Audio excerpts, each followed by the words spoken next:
So this is lesson 19, problems. Alright, so practice problems A, B, and C. A and B have to do with the coins, and we've already done those. They're exactly the same. In fact, they're even dealing with nickels and dimes and pence. So that should be okay looking at the examples. Letter C, finding the X and Y. Exactly like the example number 3 that we did the page before, just except the triangles are turned upside down. We get down to number 1 and we run into Karamuga and the nickels and dimes that he has. In number 2 we've got the fishmonger again. We're just using different numbers there, and just continue on with those. If you look at number 3, we've got sulfur, and the important part on this is the sulfuric acid is the total. So let's go ahead and look at that. So it says that sulfur is mixed with other chemicals to make sulfuric acid.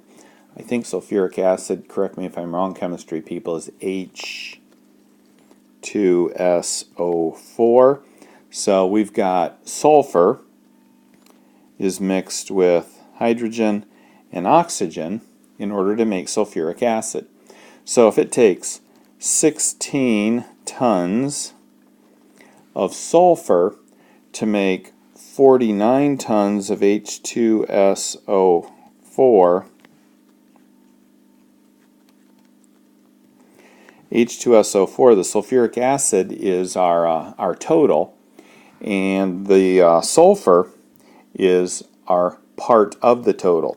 So 16 of sulfur over 49 of sulfuric acid. So what we've got here is part 16 tons of sulfur to make 49 tons of sulfuric acid. Okay, now what we're going to do is we're going to see how many pounds or tons of sulfur we're going to need to make 294 tons of acid, of sulfuric acid. So again, I've got my sulfuric acid here, my sulfur here, and my sulfur here. So what I'm looking for is that number right there. Cross multiply, divide, and you've got your number. Okay, so that would be problem number 3. 4, 5, all right, let's see here.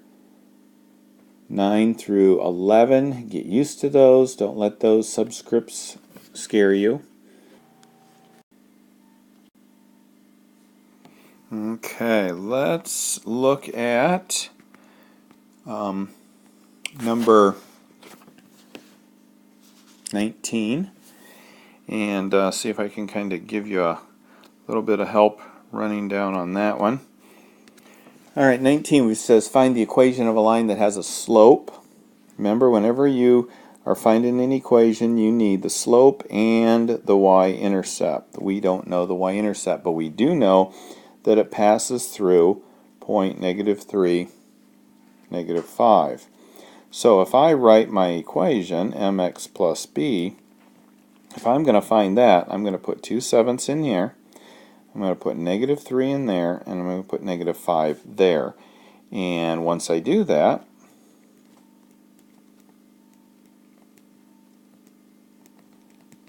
I only have one variable. So I do the algebra, and I'll find out what b is. So then I can take y equals 2/7, which they gave you, x plus, and whatever you found b to be will go in there, and that'll be your equation of the line. So just some quick review there. 20, use your alternate interior angles, your corresponding angles, and all that, and you should be fine. Other than that, it looks like you'll be okay. It's all early lessons when we first got started in Algebra 2. So that's it for lesson 19.